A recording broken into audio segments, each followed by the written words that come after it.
Appamatang amatang padang phamadho machuno padang appamatta namayanti epamatta yatamatati।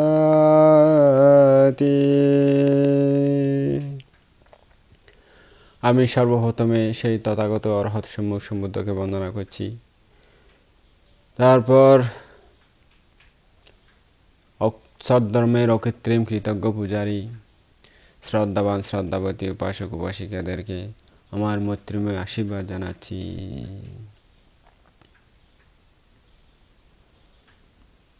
শ্রদ্ধাবান উপাসক উপাসিকাগণ, আমি আজকে যেই দেশনাটি করব,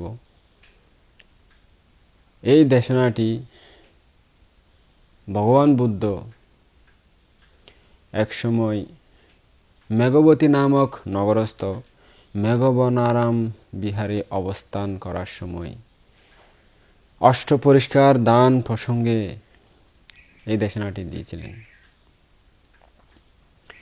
তখন মেঘবতী নগরবাসী একজন মহাধনশালী ব্যবসায়ী নিজের গ্রামে একটি সুন্দর ধর্মমণ্ডপ তৈরি করেছিলেন।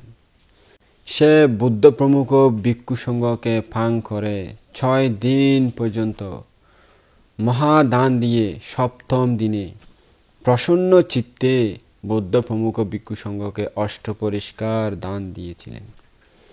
তখন সেই ধর্মমণ্ডপে বুদ্ধ ব্যবসায়ীর দান অনুমোদন উপলক্ষে বলেছিলেন, এখন আমার শাসনে উপাসক মহোদয় আপনি মহাদান প্রদান করলেন। আজকে আগের জন্মেও অনেক জ্ঞানী পণ্ডিতগণ এরূপ মহাদান প্রদান করেছিলেন, তাদের মানব জীবনকে ধন্য করেছিলেন। এ কথা বলার পর বুদ্ধ নীরবতা অবলম্বন করলেন। তখন শ্রোতাবৃন্দের কাছ থেকে বলা হলো, ভান্তে ভগবান, এই জন্মে এই উপাসক এরকমভাবে দান দিয়েছেন, সেটা আমরা দেখতেছি। তো অতীতে মহাজ্ঞানী মহাপণ্ডিতরা কীভাবে দান দিয়ে মানব জীবন ধন্য করেছিলেন সেটা তো আমরা জানি না। দয়া করে আমাদেরকে সেই দেশনাটি করুন, যাতে আমরা শুনে ধর্ম সম্পর্কে জ্ঞান লাভ করতে পারি। তখন বুদ্ধ তাদের প্রার্থনা শুনে বললেন, হে ভিক্ষু সমগণ, উপাসক উপাসিকাগণ, তাহলে শুনুন, আমি বলছি, সুন্দরভাবে শ্রদ্ধা করে শুনো। সুদূর অতীতে বারাণসী নগরে ধার্মিক পণ্ডিত নামক এক রাজা ধর্মত সাম্যভাবে রাজত্ব করতেন। তার অগ্রমহিষীর নাম ছিল সুধর্মা। সেই শ্রদ্ধাবান ধার্মিক পণ্ডিত রাজা মহাদান দেওয়ার ইচ্ছায় এক মিস্ত্রিকে ডেকে এনে গ্রামের মধ্যে বিশাল একটি ধর্মমণ্ডপ তৈরি করলেন। এই ধর্মমণ্ডপ নির্মাণ করার পর এই মিস্ত্রিকে নানা রকম বস্তু, অলংকার, পোশাক আশাক, অর্থবিত্ত দিয়ে বিদায় করলেন। ধার্মিক পণ্ডিত রাজপ্রাসাদ হতে বের হয়ে সেই ধর্মমণ্ডপ দেখে অত্যধিক আনন্দিত হলেন, পুলকিত হলেন। তখন তিনি সেই মণ্ডপে দাঁড়িয়ে মন্ত্রীদেরকে সম্বোধন করে বললেন, হে ভদ্রগণ, আমার এই মণ্ডপ অতিশয় শ্রেষ্ঠ, উপযুক্ত ও দর্শনীয় হয়েছে। এরপর বোধিসত্ত্ব সেই মণ্ডপে প্রত্যেক দিন জনসাধারণকে মহাদান দিয়ে বলতেন, আমি জনসাধারণকে মহাদান দিচ্ছি,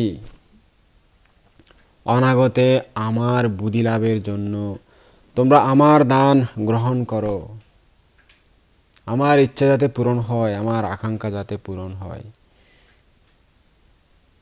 এই কথা শুনে জনগণ সেই ধর্মমণ্ডপ থেকে প্রত্যেক দিন বোধিসত্ত্বের দান গ্রহণ করতে লাগলেন। রাজা সপ্তম দিনে অষ্টপরিষ্কার সহ খাদ্যভোজ্য সাজিয়ে মহাদান দিলেন। তৎক্ষণাৎ সেই দানের প্রভাবে অনেক শত সহস্র যোজন বিশাল এই মহাপৃথিবী কম্পিত হয়ে উঠল, গর্জন করতে লাগলো। মহাসমুদ্র উদ্বেলিত হলো, সুমেরু পর্বতরাজ ও সুমবেদিত বেত্রের ন্যায় অবনত শিরে যেন প্রণাম করতে লাগলো। বারাণসীর দিকে তার অবনত শির হয়েছে এরকম ভাব দেখালো। বজ্র নির্ঘোষ ও মেঘ গর্জন সহ ক্ষণে ক্ষণে অকাল বৃষ্টি বর্ষণ ও বিসলি বা প্রাদুর্ভূত হলো। দেবরাজ ইন্দ্র আনন্দিত হয়ে প্রশংসা করতে লাগলেন। মহাব্রহ্মা সাধুবাদ প্রদান করলেন। তার এই কুশল কর্ম দেখে সবাই আনন্দিত হলেন, খুশি হলেন।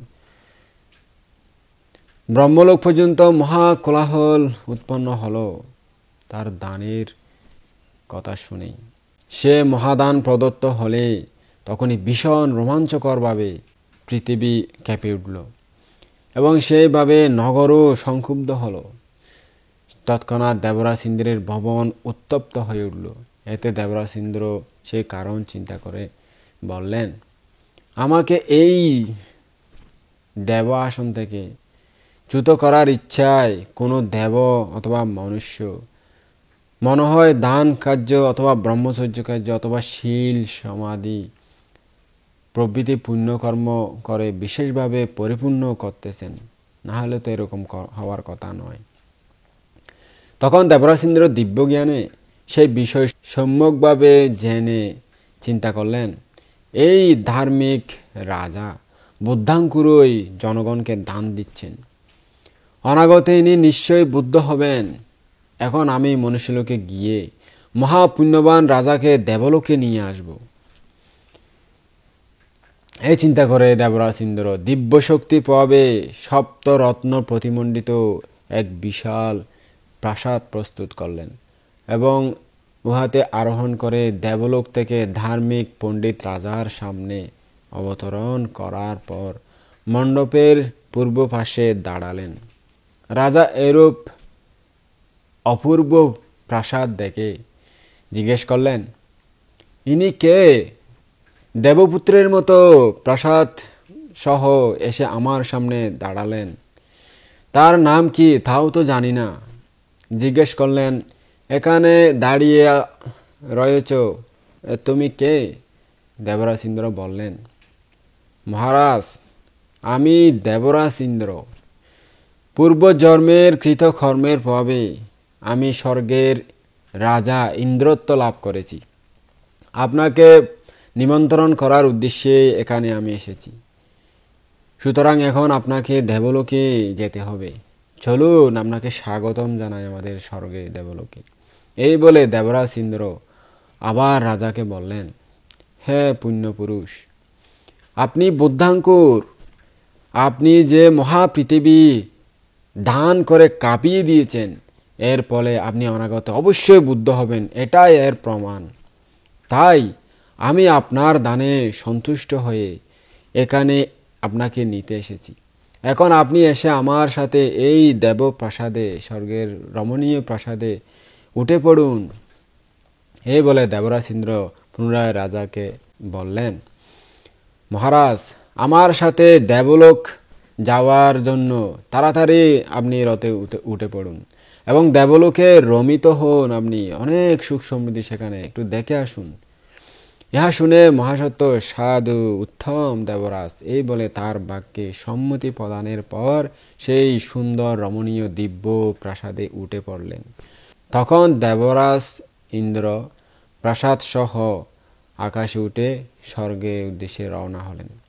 দেবলোক যাওয়ার সময় বিস্ময়কর সুদৃশ্য প্রাসাদ সমূহ দেখে দেবরাজ ইন্দ্রকে জিজ্ঞেস করলেন, মহারাজ দেবরাজ ইন্দ্র, আপনাকে জিজ্ঞেস করছি, কোন পুণ্যের প্রভাবে এসব দেবতা সপ্ত রত্নে সুশোভিত বিচিত্র সুবর্ণ প্রাসাদ সহ এই সম্পদ লাভ করেছেন?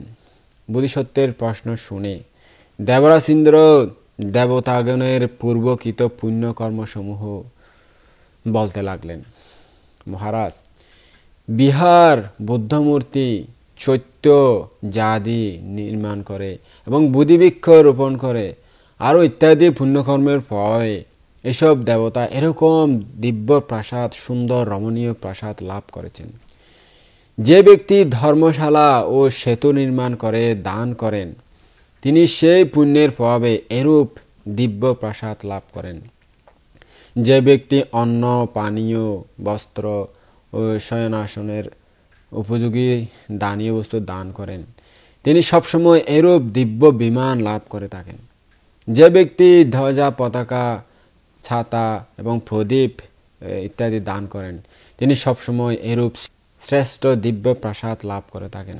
যে ব্যক্তি চাটা, কাঠ, দাঁত ব্রাশ করার বিভিন্ন সামগ্রী এবং পানি দান করেন, তিনি স্বর্গে এরকম দিব্য প্রাসাদ লাভ করেন।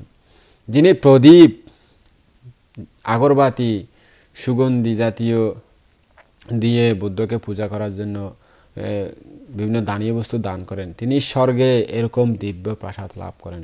যিনি ভিক্ষুগণের ব্যবহার্য জিনিসপত্র দান করেন এবং চৈত্যের মধ্যে বিভিন্ন প্রয়োজনীয় জিনিস দান করেন এবং পরের দান দেখে প্রসন্ন হন, খুশি হন, আনন্দিত হন, তিনি সবসময় এই দিব্য প্রাসাদ লাভ করেন। যিনি স্যান্ডেল, জুতা, খাট, পালং, ধন ধান্য এবং বিভিন্ন খাওয়ার জিনিস দান করেন, তিনি সবসময় এরকম দিব্য প্রাসাদ লাভ করতে পারেন। তখন দেবরাজ ইন্দ্র বোধিসত্ত্বকে আবার বললেন, হে মহারাজ, আপনি এই নয়নাভিরাম দিব্য প্রাসাদে বাস করুন। আপনাকে চিরদিনের জন্য এই দিব্য প্রাসাদ দিয়ে দিলাম। আপনি আমার নিকট অবস্থান করুন।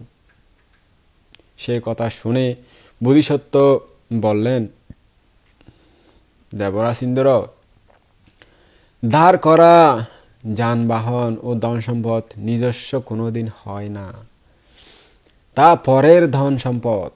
আপনি তা দান ও পুণ্যের প্রভাবে লাভ করেছেন। সুতরাং সেরূপ ধন আমি ইচ্ছা করি না, এটা অন্যের ধন। নিজের কৃত পুণ্য বলে লব্ধ সম্পদই স্থায়ী সম্পদ। তাই আমি মনুষ্যকুলে গিয়ে দান, সদাচার, সংযম, চিত্তদমন ইত্যাদি বিবিধ রকম কুশল কর্ম সম্পাদন করে নির্ভীক ও সুখী হতে চাই, ভবিষ্যতে যেন কোনোদিন আর অনুতাপ করতে না হয়। এই বলে মহাসত্য দেবলোক থেকে বিদায় নেওয়ার জন্য বললেন, দেবরাজ, এখন আমি এখান থেকে যেতে ইচ্ছা করি। মনুষ্যলোকে অবস্থান করে সবসময় দান, শীল, ভাবনাদি সমস্ত প্রকার পুণ্যকর্ম করতে ইচ্ছা করি। সে পুণ্যকর্মের প্রভাবেই আপনার নিকট এই স্বর্গে উৎপন্ন হব। তখন আমার সম্পদ আমারই হবে। এরপর দেবরাজ ইন্দ্র নিজের প্রাসাদে বোধিসত্ত্বকে নিয়ে স্বর্গ থেকে অবতরণ করলেন, অর্থাৎ স্বর্গ থেকে সেই প্রাসাদ সহ আবার ফিরে আসলেন এবং বারাণসীতে পৌঁছে দিয়ে তার নিকট থেকে বিদায় নিয়ে আবার নিজের বাসস্থানে সেই স্বর্গে চলে গেলেন। বুদ্ধ সে বিষয় বলতে গিয়ে বললেন, দেবরাজ ইন্দ্র দেবলোক থেকে ধার্মিক পণ্ডিতকে মনুষ্যলোকে পৌঁছে দিয়ে তাকে উপদেশ প্রদান করে নিজের স্থানে চলে গেলেন। এরপর মন্ত্রী প্রমুখ জনসাধারণ ধার্মিক পণ্ডিত রাজার আগমন বার্তা শুনে সবাই রাজার প্রাসাদে, রাজার মাঠে সমবেত হলেন এবং তখন বোধিসত্ত্ব সবাইকে দেবরাজের দিব্য সম্পদের বিষয় বর্ণনা করতে লাগলেন। কি কি দেখেছেন, ওখানে কি করে, কি পুণ্যের ফলে কারা কি লাভ করেছেন সেটা বলতে লাগলেন। দেবলোক সবসময় সোনা, রূপা, হীরা, মণি, মুক্তা দিব্য সম্পদে দেদীপ্যমান ও নাচে গানে মুখরিত হচ্ছে। দেবগণ সেখানে নিরন্তর মহাপুণ্যবতী দেবললনাগণ পরিবৃত হয়ে বিরুচিত হচ্ছেন, সুখে শান্তিতে বাস করতেছেন। সেখানে তারা দিব্য ভোগ সম্পদে সৌভাগ্যশালী হয়ে শোভাবর্ধন করছে। দিব্য উদ্যান, পুকুর, প্রাসাদ সমূহ দিব্য সৌন্দর্যে শোভা পাচ্ছে। কল্পবৃক্ষ পরিশোভিত দেবলোকে পুণ্যবান দেবতাগণ অবিরমিত হচ্ছেন। সেখানে কার্পাসাদি দিব্য বস্তুসমূহ দেবতাদের পুণ্য প্রভাবে কল্পবৃক্ষে উৎপন্ন হয়ে পরিশোভিত হচ্ছে। দেবগণ সবসময় নাচ গান বাদ্য বাজনা ডাকডোল ইত্যাদি নানা রকম শ্রুতিমধুর মনোরম বাদ্যধ্বনিতে মুখরিত। মুক্তা মণি বৈদুর্যময় অলঙ্কার শোভিত দেবলোকে সবসময় দিব্য খাদ্যভোজ্য উৎপন্ন হয়, সেখানে কোনো অভাব নেই। এরূপে বোধিসত্ত্ব সেখানে সমবেত জনগণকে দিব্য সম্পত্তির বিষয় বর্ণনা করতে লাগলেন। তখন জনগণ বোধিসত্ত্বের কথা শুনে প্রসন্ন চিত্তে দানাদি পুণ্যকর্ম করে পরমায়ুর অবসানে মৃত্যুর পর স্বর্গলোকে উৎপন্ন হতে লাগলেন। মহাসত্ত্ব দানাদি পুণ্যকর্ম সম্পাদন করে অবশেষে মৃত্যুর পর সেই আকাঙ্ক্ষিত দেবলোকে স্বর্গে উৎপন্ন হলেন। পুণ্যের ফল এরকমই হয়, যা আশা করে তা নিশ্চয় পায়। এরূপে সেই ধনী ব্যক্তিকে এই ধর্মদেশনা করে ভগবান বুদ্ধ যখন দেখলেন তাদের মন পবিত্র হয়েছে, কালিমা মুক্ত হয়েছে, ধর্ম গ্রহণ করার উপযোগী হয়েছে, চারিত্রিক দেশনা করলে তারা এখন গ্রহণ করতে পারবে। সাদা কাপড় যেমন যেই রং দেয় সেই রঙে সুন্দরভাবে গ্রহণ করে, সেরকম তাদের মনও যখন ফ্রেশ সাদা পবিত্র হয়েছে, তখন বুদ্ধ চারিত্রিক সত্য দেশনা শুরু করলেন তাদেরকে উদ্দেশ্য করে। দুঃখ সমুদয়, দুঃখ নিরোধগামিনী প্রতিপদা, এই চারিত্রিক সত্য যখন দেশনা করলেন, সেই দেশনা শুনে সেই ধনী ব্যক্তি যিনি এত বিশাল 7 দিন পর্যন্ত দান দিয়েছেন, সেই ব্যক্তি শ্রোতাপত্তি ফলে প্রতিষ্ঠিত হলেন। সাধু সাধু দেন উপাসক উপাসিক, আপনারা একজন ব্যক্তি শ্রোতাপত্তি ফল লাভ করেছেন, মার্গফল লাভ করেছেন, অবশ্যই উনি আস্তে আস্তে নির্বাণে চলে যাবেন। একটা নদীতে একটা কাঠ পড়লে যেমন সেটা আস্তে আস্তে সাগরে চলে যায়, এরকম নির্বাণের প্রথম স্তর লাভ করতে পারছে মানে চারে উপায় বন্ধ, অর্থাৎ উনি নরক তির্যক প্রেত অসুর নিরয় কোনোদিন আর যাবেন না, এটা বন্ধ হয়ে গেছে দরজা।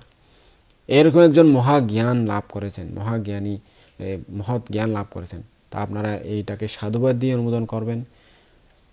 একটু সুন্দরভাবে মনোযোগ সহকারে শুনে সাধুবাদ দিলে আপনাদেরও নির্বাণে পারামি হয়ে যাবে।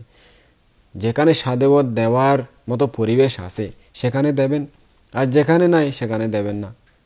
হ্যাঁ, আপনি মনে মনে দেবেন ছোট করে, সমস্যা না, কিন্তু অনুমোদন করবেন, দেওয়ার মতো স্থানে সুন্দর করে দেবেন, সেটাই আপনাদের পারামি হয়ে যাবে।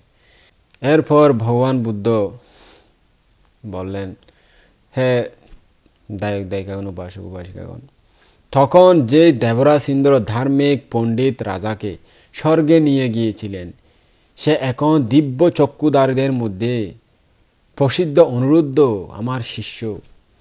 ধার্মিক পণ্ডিতের পিতা এখন শুদ্ধোধন রাজা, আর ধার্মিক সে পণ্ডিতের মা ছিলেন মহামায়া দেবী।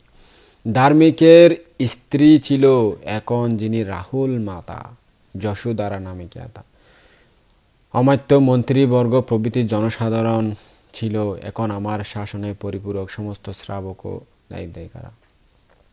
ধর্মে স্থিত ধার্মিক পণ্ডিত নামক মহারাজ আমি এখন লোকনাথ সর্বজ্ঞ তথাগত সম্যক সম্বুদ্ধ হয়েছি। দেখো ধর্মের ফল কিরকম।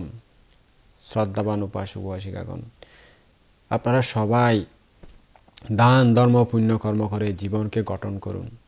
কীরকম পুণ্যকর্ম করে কীরকম ফল লাভ হয় সেটা প্রত্যক্ষভাবে দেখে মানুষকে যখন এসে বললেন, তারা সবাই সেটা শুনে জ্ঞান লাভ করলেন।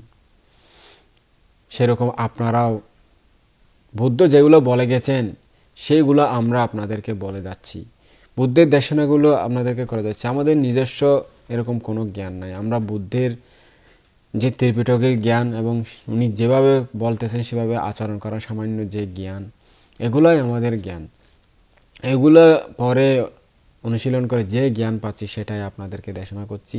সেই দেশনা শুনে আপনারা একজনও যদি একটু করে শ্রদ্ধা উৎপন্ন করেন, ধর্ম পথে এগিয়ে যান, ধর্ম আচরণ করেন, শ্রদ্ধা করে শুনেন, তাহলে আমাদের এই কষ্ট করার দেশনা সার্থক মনে করব। সবাই শুনবে না সেরকম দিন এখন নাই। সবাই এখন প্রমত্ত।